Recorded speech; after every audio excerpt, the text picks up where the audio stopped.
Bonjour à toutes et bonjour à tous. Voilà, c'est mon premier vlog mensuel de l'année 2023. Je vous souhaite une très belle année, de belles marches et beaucoup de kilomètres.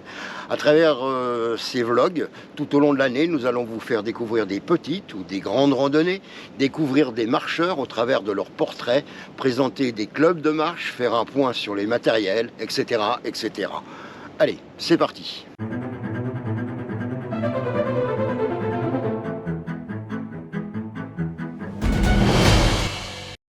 Ce n'est pas parce que c'est l'hiver qu'on ne doit pas marcher. Il faut profiter de cette saison pour continuer à bouger. La marche est le meilleur remède de l'homme. La phrase n'est pas de moi, on l'attribue à Hippocrate. Il paraîtrait, d'après une étude américaine, que les marcheurs vivent plus longtemps et ont une meilleure qualité de vie. Alors, marchons. L'hiver, le temps, c'est pas le top. Il faut se forcer à sortir au moins une fois par semaine. Je sais, c'est pas facile. On est bien au chaud sous sa couette, mais faites la distance que vous souhaitez, 5, 8, 10, 15 km, voire plus. Moi, je privilégie les longues distances parce que c'est mon truc. En général, j'essaye de faire 2 fois 15 km par semaine en marche rapide, plus une longue distance de 25, 40, voire 50 km, selon mon emploi du temps, car cela prend du temps. Et ceci qu'il pleuve, vente, neige, qu'il fasse froid ou doux. Marcher en hiver implique le fait qu'il faut de l'équipement, car nous allons marcher de nuit, dans la boue, sous la pluie. Il faut faire attention car les feuilles recouvrent les chemins caillouteux, ce qui est plutôt dangereux pour les chevilles en marche rapide. En hiver, dans certains cas, vous allez marcher de nuit, soit parce que vous partez de très bonne heure ou que vous arrivez tard. La nuit change la perception de notre environnement, surtout en forêt. C'est bizarre, envoûtant, inquiétant. L'environnement sonore n'est pas le même. La nuit, voir et être vu, c'est important, surtout quand vous prenez les petites routes de campagne qui font partie des GR et des PR. C'est pour ça que je prends dans mon sac à dos une frontale et une lampe pectorale. De plus, pendant les périodes hivernales, j'ai en permanence un blouson étanche, fluo, avec LED intégrée. Le blouson permet aussi d'être vu par les chasseurs en journée, bien que j'évite les zones de chasse si elles sont indiquées, ce qui n'est pas toujours le cas.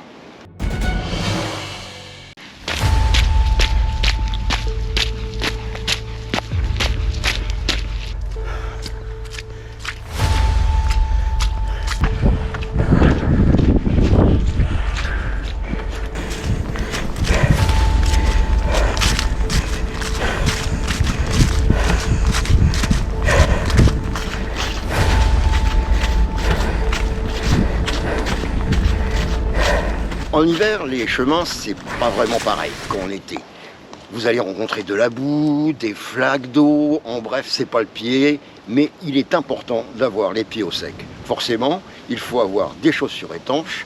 Depuis quelques mois, je suis passé chez Salomon sur les conseils de Marin Ortega, le coach en marche nordique qui conseille la gamme Speed Cross GTX. Pour info, GTX veut dire Gore-Tex. Fort de mon expérience, je peux dire qu'elles ont l'avantage d'être efficaces en marche nordique, se comportent plutôt bien en running et sont agréables en trekking. J'ai commencé par la Speed Cross 5 GTX qui m'a fait 900 km, puis j'ai acheté en août 2022 les Speed Cross 6 GTX. Elles ont une très bonne accroche, parfaite étanchéité, mais elles se sont usées très vite au bout de 500 km. Bizarre, cependant, j'adore ces chaussures, mais les chevilles sont bien moins tenues qu'avec les chaussures de randonnée de type Lowa. Le souci pour moi, c'est qu'au bout de 15 km, les Lowa me chauffent les pieds et me provoquent des ampoules. J'en ai fait les frais lors de ma dernière randonnée de 25 km qui m'emmenait de Orphin jusqu'à la butte d'Auvergne à Favrol. Donc revenons à la marche en hiver. Il faut s'habiller chaudement, mais pas trop. J'aborderai ce sujet au prochain vlog. Et vous, comment vous habillez-vous? J'attends vos retours. En attendant, les rendez-vous à noter. Vous avez les 50 km nocturnes à Liévin qui a lieu le 25 mars. Les inscriptions sont ouvertes. Le 16 février, vous avez le début des inscriptions pour le 51 km de la marche de la Bièvre qui aura lieu le 14 mai. Et si vous avez envie de faire le sentier vers le Mont-Saint-Michel en 4 jours, le calendrier est en ligne ainsi que le lien vers l'association qui gère les pèlerinages.